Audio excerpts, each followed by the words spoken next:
Saudara-saudara pendengar yang kami kasihi dimanapun Anda berada, Anda kembali bersama kami pada acara Telaga, Tegur Sapa Gembala Keluarga.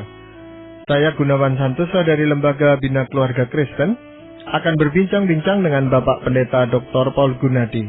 Beliau adalah seorang pakar dalam bidang konseling serta dosen di Seminari Alkitab Asia Tenggara, Malang. Perbincangan kami kali ini tentang cinta yang melek mata. Kami percaya acara ini pasti bermanfaat bagi kita sekalian dan dari studio kami mengucapkan selamat mengikuti. Pak Paul, ada cukup banyak orang rupanya yang setelah menikah sekian lama, kemudian dia merasa, wah, salah-salah ini pilihan saya atas pasangan ini keliru gitu. Itu kenapa Pak Paul bisa terjadi seperti itu? Memang kita ini manusia ya Pak Gunawan. Kita nggak selalu sempurna ya, kita nggak selalu bisa tepat dalam menilai sesuatu. Nah, jadi saya kira apakah terbuka kemungkinan kita salah memilih pasangan hidup? Saya kira iya. Dalam konseling-konseling yang saya lakukan, akhirnya ya saya simpulkan, ya kita nggak selalu tepat dalam menilai. Dan ada kalanya jelas-jelas memang keliru memilih. Nah, ini nih sesuatu yang jadinya kita perlu waspadai. Nah, inilah tujuannya kita membahas topik ini pada kesempatan ini, Pak Gunawan. Iya. Kalau ada kemungkinan seperti itu, Pak Paul, itu sebenarnya faktor-faktor apa itu yang menyebabkan kita itu kok bisa salah pilih gitu?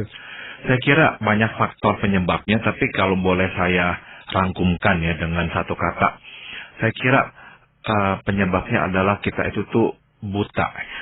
Kita membutakan mata, sehingga akhirnya kita tidak cukup melek untuk melihat dengan tepat.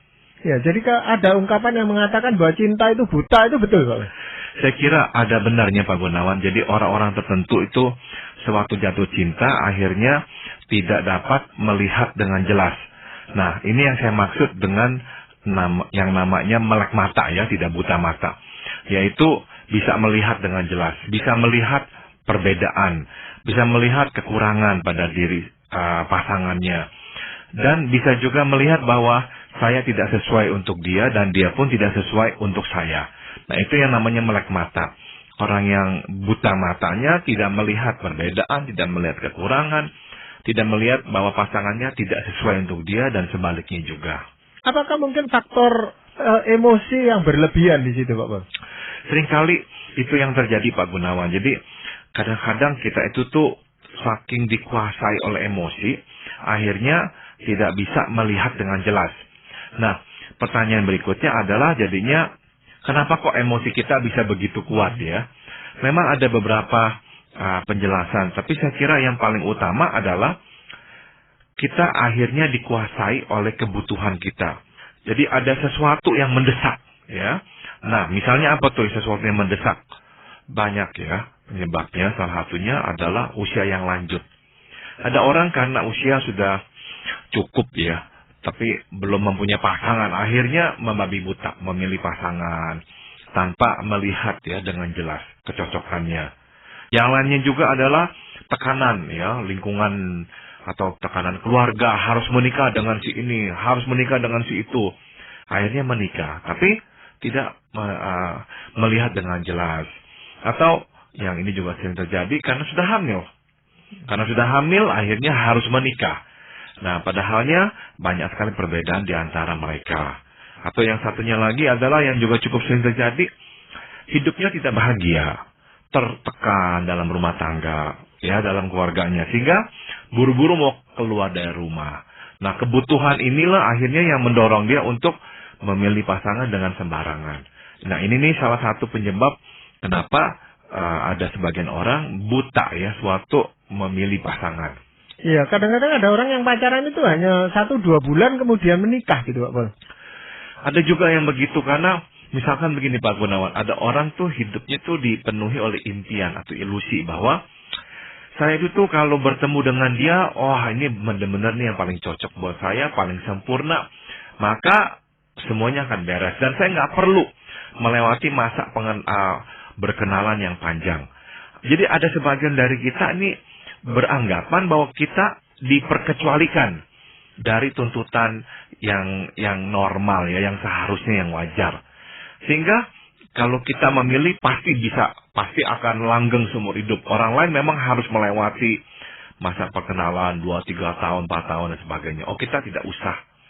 Jadi ada orang-orang yang seperti itu juga, Pak Gunawan. Akhirnya ketemu sebulan langsung menikah. Atau karena memang sudah terlalu mendambakan impiannya yang seperti ini, terus dapat langsung tabrak. Padahalnya di balik impian itu tuh ada banyak kenyataan-kenyataan yang seharusnya disadarinya, tapi tidak disadarinya, akhirnya menikah dan akhirnya berantakan. Iya, tetapi ada pula orang itu yang terlalu persyaratannya itu terlalu tinggi mungkin Pak Wal ya, sehingga dia kelihatannya itu putus pacaran dengan ini, putus pacaran dengan ini, putus. Ketika ditanya memang mereka tidak memenuhi tuntutanku, dia bilang gitu Pak Wal. Ada orang yang sebaliknya betul, jadi standar terlalu tinggi. Namun, dalam hal-hal tertentu, standar tinggi ini saya kira ada baiknya ya. Asalkan jangan sampai kaku. Standar tinggi kita yang harus kita tetapkan, misalkan adalah menikah dengan seorang yang percaya dalam Tuhan Yesus. Ya, terus standar tinggi kita adalah kita harus menikah dengan orang yang cocok dengan kita. Nah, itu dua hal yang kita nggak bisa kompromikan. Nah, hal-hal lainnya mungkin masih bisa kita kompromikan. Maka ya, belajarlah untuk fleksibel. Nah, dalam hal membutakan mata ini saya kira orang-orang ini memang tidak punya standar. Atau kalaupun punya standarnya itu tuh dangkal. Sehingga waktu menemukan seseorang, wah ini benar-benar jawaban dari kebutuhan saya, langsung ditabrak. Sehingga buta ya, setelah menikah baru menyadari. Dalam praktek konseling Pak Gunawan, saya cukup sering mendengar perkataan seperti ini. Iya, waktu masih pacaran tidak terlihat. Setelah menikah baru terlihat. Iya betul, tidak semua hal bisa kita lihat pada masa berpacaran. Tapi sesungguhnya kita itu tuh harus sudah bisa lah ya menggambarkan kerangkanya siapakah pacar kita itu. Dan kira-kira apa tuh perbedaan yang ada. Sehingga penyesuaian seperti apakah yang harus kita lakukan di dalam pernikahan. Seharusnya itu sudah ada. Nah, tapi ada sebagian orang yang tidak memiliki gambaran itu sama sekali dan tiba-tiba setelah menikah dibuat terkejut oleh banyak hal-hal yang baru dan berkata, baru saya lihat sekarang. Nah, pertanyaannya apa yang dilakukan pada masa berpacaran itu sehingga kok tidak bisa melihat? Ya, tapi soal melihat dan tidak melihatnya atau butanya orang itu kan tidak ditentukan oleh lamanya dia berpacaran, Pak Wal ya. Tapi oleh dalamnya. Nah, betul sekali. Jadi lama memang enggak menjamin seseorang mengenal pasangannya dengan dalam. Tapi di pihak lain juga harus saya akui bahwa kedalaman itu tuh seringkali harus melewati proses waktu. Sebab relasi tidak bisa dikarbit ya untuk menjadi matang dengan waktu yang relatif singkat. Tidak, relasi bertumbuh ya bersama dengan berjalannya waktu. Kita menghabiskan waktu menghadapi peristiwa-peristiwa dalam hidup kita bersama, saling mengecek ya bagaimanakah kita menghadapinya, bagaimanakah kita bereaksi. Nah, itu yang akan nanti mematangkan pengenalan kita akan pasangan kita. Iya, mungkin ada tanda-tanda tertentu gitu Pak Wal yang bisa kita tahu bahwa pasangan kita ini cocok memang buat kita gitu Pak Wal. Saya kira tanda-tandanya misalkan ya Pak Gunawan ya, kita itu tuh terlalu eksklusif. Itu tuh tanda kita buta ya. Kita buta atau kita nggak bisa melihat dengan jelas bahwa kita itu sebetulnya nggak cocok sama dia. Kalau orang udah menjadi terlalu eksklusif, nggak mau lagi bersama-sama bersosialisasi dengan orang, itu menimbulkan tanda tanya menurut saya. Kenapa kok harus eksklusif seperti itu? Nah, seringkali karena mereka tidak siap mendengar komentar dari orang-orang di sekitarnya. Dan daripada harus mendengar tanda-tanda itu atau mendengar masukan dari teman-temannya, tidak usahlah bergaul. Atau tanda orang itu buta adalah mereka menjadi pasangan yang defensif. Artinya saling menutupi dan membela. Kita tidak bisa mengatakan satu hal yang negatif pun tentang pasangannya. Wah, dia marah. Dia marah, menutup diri, membela pasangannya. Nah, itu pertanda memang ya mungkin sekali terjadi kebutaan di situ.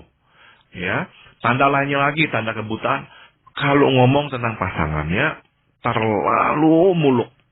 Tidak ada sedikit pun hal yang tidak disenanginya tentang pasangannya itu. semua terlalu baik buat dia.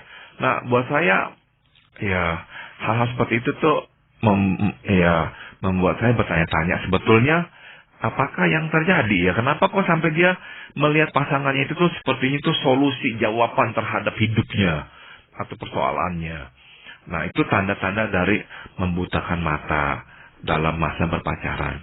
Iya, kebutaan itu saya rasa juga dipengaruhi oleh kebutuhan seksual dari baik pria maupun wanita ini, Pak.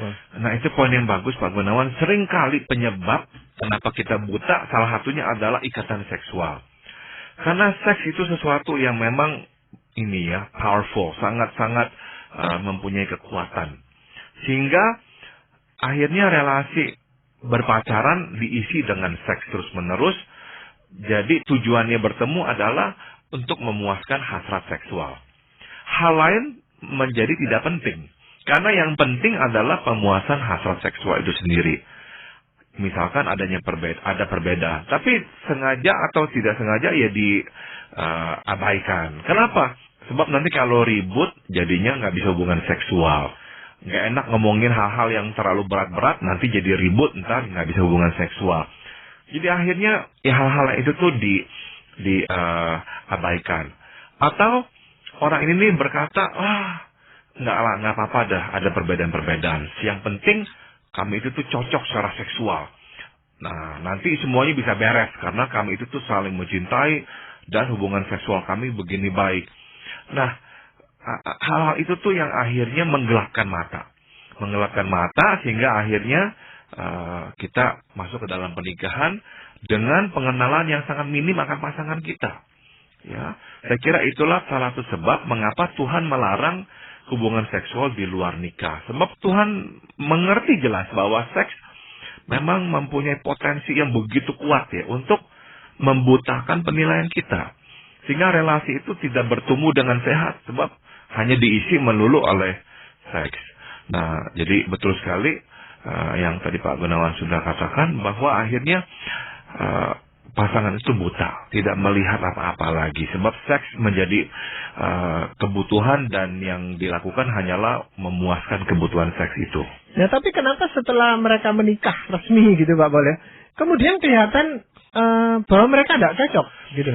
Karena setelah menikah resmi, seks tiba-tiba tuh apalagi setelah melewati satu masa, tidak lagi menggebu-gebu ya, tidak lagi mempunyai daya tarik sekuat pada waktu sebelum menikah. Kenapa? Mungkin saja ya faktor pertama karena pada masa awal ya masih baru mengeksplorasi, seks menjadi sesuatu yang sangat dinanti-nantikan.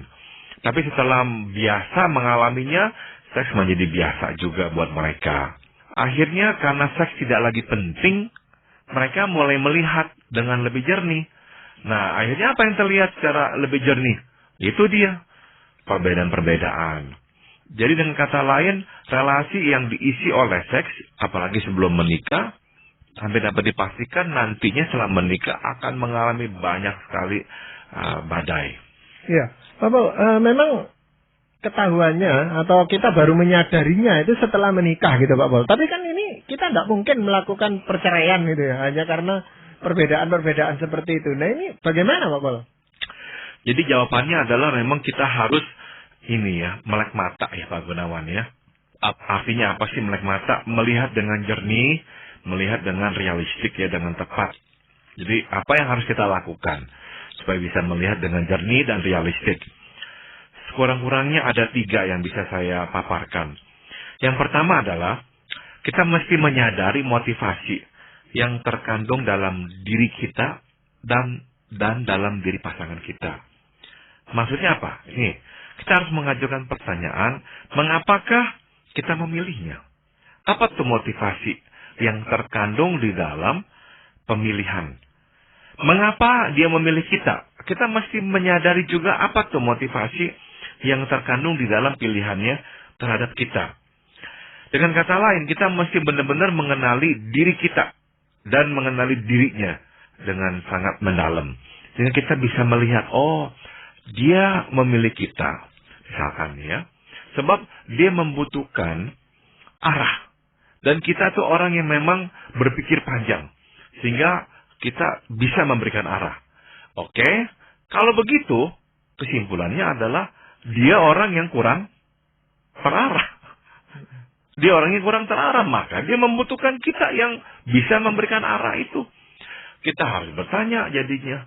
Kalau dia adalah orang yang kurang terarah, nah, mengapakah dia orang yang kurang terarah? Apa tuh yang membuat dia kurang terarah? Nah, dalam menjawab pertanyaan itu tuh kita akan akhirnya tuh menemukan lebih banyak hal tentang pasangan kita. Oh, dia kurang terarah sebab misalkan emosinya terlalu labil. Saking kuatnya emosinya, akhirnya dia selalu diombang-ambingkan oleh emosi. Nah, sama kita juga harus menilai diri kita dengan tepat. Kenapa kita memilih dia? Misalkan, oh kita memilih dia sebab kita nggak berani memilih yang lain. Maksudnya kita memang kurang percaya diri. Kita nggak berani memilih orang yang lebih setara dengan kita. Kita mau memilih orang yang di bawah kita. Supaya kita bisa merasa diri kita berharga, berguna baginya, ada fungsi dalam hidupnya. Oh, itu tuh yang kita butuhkan sebetulnya. Jadi pertanyaan berikutnya adalah, apakah sebabnya kita kok menjadi orang yang kurang percaya diri? Kenapa kok kita tidak merasa cukup layak untuk bersama dengan orang yang lebih setara dengan kita? Kenapa itu? Apa penyebabnya itu? Oh, misalkan kita memang melihat diri kita negatif. Kita tidak melihat ada yang baik pada diri kita. Oh, itu tuh penyebabnya tuh. Nah, hal-hal ini nih menolong kita ya melihat dengan lebih jernih. Memang waktu kita mulai menggunakan kacamata pikir seperti ini, Pak Gunawan, tiba-tiba cinta itu tuh mulai kehilangan pamornya. Ya, bunga-bunga cinta kayaknya tuh sekarang mulai redup gitu. Sebab kita memang nggak lagi mau hidup dalam impian. Kita mau hidup dalam realitas cinta yang sehat, cinta yang nanti akan terus bertumbuh kuat, cinta yang didasari di atas realitas. Nah, memang realitas akan menepis ya bunga-bunga cinta itu. Tapi tidak apa-apa, ini hal yang justru sehat. Itu sesuatu yang tidak mudah dilakukan, Pak Boleh. Akan jauh lebih mudah mungkin kalau ada orang yang membantu kita memberikan pertanyaan-pertanyaan seperti itu, Pak Boleh.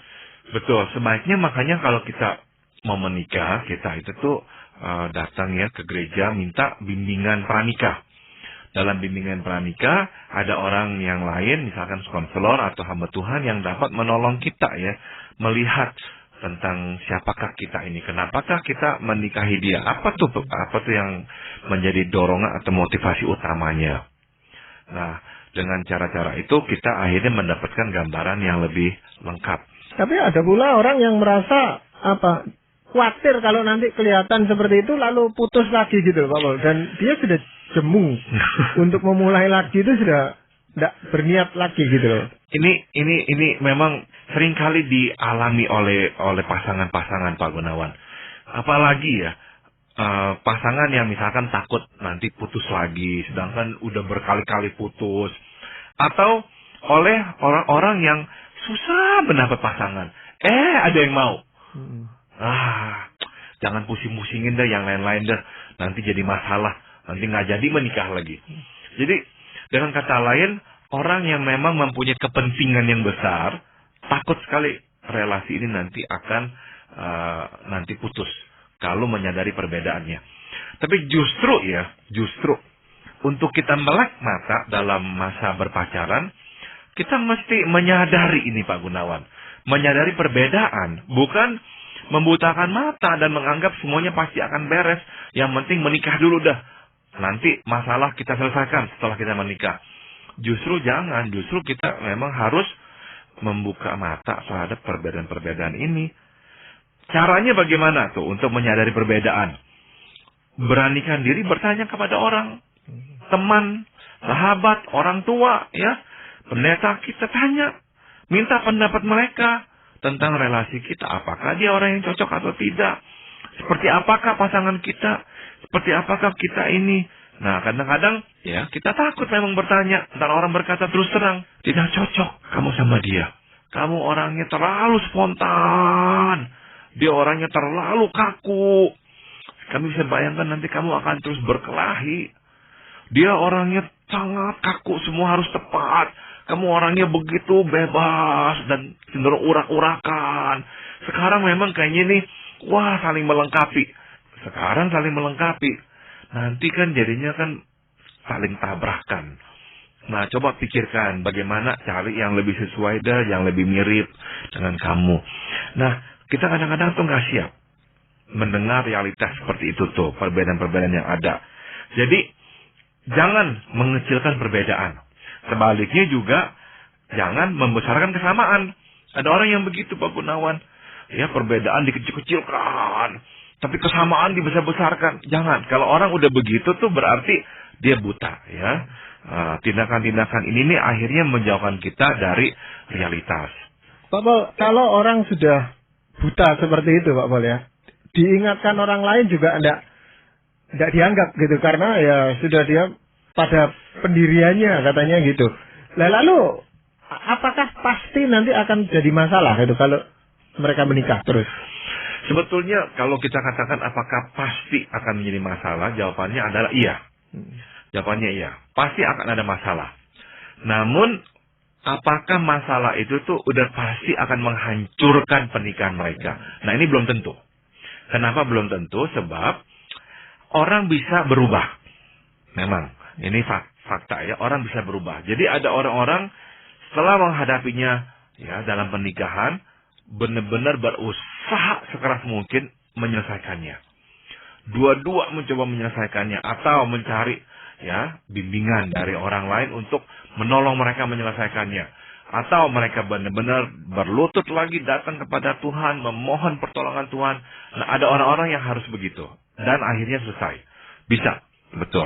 Tapi intinya tetap sama, yaitu problemnya lumayan besar. Iya. Tadi Pak Pol melibatkan Tuhan gitu Pak Pol ya di dalam hal ini. Nah, seringkali orang mengatakan jodoh itu kan di tangan Tuhan itu. Nah, ini saya sudah ketemu dengan dia, ini pasti Tuhan yang mempertemukan. Hati-hati ya, kalau kita mempunyai prinsip seperti itu, sebetulnya kan kita bisa berkata juga terhadap orang lain. Sebab kita akan dipertemukan Tuhan dengan begitu banyak orang. Bukan maksud Tuhan ya mempertemukan kita, ini pasti jodoh buat kita gitu. Belum tentu. Tuhan tetap menuntut kita untuk membuka mata, meminta hikmat kepadanya, agar akhirnya dapat memilih dengan tepat. Dan dalam proses itu tuh, ada satu hal yang mesti kita lakukan, yaitu beriman. Mempercayakan diri hidup kita, masa depan kita, pada pemeliharaan Tuhan. Saya kira, kenapa ke orang buta mata ya, dalam memilih pasangan hidup, saya kira salah satu akarnya deh ya, mungkin ini akar ini. Kita takut, Pak Gunawan. Kita takut nanti masa depan kita suram kalau kita nggak punya pasangan. Kita takut nanti kalau lihat perbedaan nanti kita putus. Kita takut nanti pasangan kita melihat diri kita apa adanya, nanti ada apa-apa lagi. Ketakutan semuanya. Jadi saya kira akarnya adalah memang kekurangan kita dalam hal beriman ini. Maka kita mesti mempercayakan hidup sepenuhnya pada pemeliharaan Tuhan. Jangan takut kehilangan pacar. Takutlah kehilangan rencana Tuhan dalam hidup kita. Itu yang lebih harus kita takuti. Ya, jangan sampai lebih takut kehilangan pacar. Jangan. Takutlah kehilangan rencana Tuhan atas hidup kita. Ya, saya ingin ingatkan firman Tuhan yang tercantum di Matius 6 ayat 25 dan 33. Karena itu aku berkata kepadamu, janganlah khawatir akan hidupmu. Tetapi carilah dahulu kerajaan Allah dan kebenarannya. Maka semuanya itu akan ditambahkan kepadamu. Semuanya termasuk masa depan kita dalam hal pernikahan. Semua akan Tuhan tambahkan, Tuhan akan pelihara. Jangan khawatir. Ya, jadi bagaimanakah melawan kebutaan ini nih? Benar-benar ya, beriman. Hidup ini dalam pemeliharaan Tuhan dan kita percayakan hidup kita kepadanya. Ya, jadi sebenarnya itu lebih baik orang itu tidak usah menikah daripada membutakan mata memilih pasangannya, Pak Boleh? Yang keliru akhirnya, betul sekali. Banyak orang memang berkata begini, Pak Gunawan, ini juga memang karena stigma sosial, tekanan dari masyarakat. Nggak apa-apa lah menikah, nanti bercerai, yang penting pernah menikah. Oh jangan. Kita bukan hanya melibatkan diri kita, tapi kalau kita sudah mempunyai anak, itu akan berdampak buruk pada anak-anak kita. Jadi berpikirlah panjang, bukan hanya memikirkan diri sendiri. Iya, terima kasih sekali Pak Paul untuk perbincangan ini, dan saya rasa perbincangan ini akan membukakan lebih banyak mata para saudara-saudara kita yang sedang berada pada masa pacaran. Para pendengar sekalian, kami mengucapkan banyak terima kasih Anda telah mengikuti perbincangan kami dengan Bapak Pendeta Dr. Paul Gunadi dalam acara Telaga, Tegur Sapa Gembala Keluarga. Kami baru saja berbincang-bincang tentang cinta yang melek mata. Bagi Anda yang berminat untuk mengetahui lebih lanjut mengenai acara ini, silakan Anda menghubungi kami lewat surat. Alamatkan surat Anda ke Lembaga Bina Keluarga Kristen atau LBKK, Jalan Cimanuk 58, Malang. Anda juga dapat menggunakan email dengan alamat telaga@indo.net.id. Kami mengundang Anda untuk mengunjungi situs kami di www.telaga.org. Saran-saran, pertanyaan, serta tanggapan Anda sangat kami nantikan. Akhirnya dari studio kami mengucapkan terima kasih atas perhatian Anda, dan sampai jumpa pada acara Telaga yang akan datang.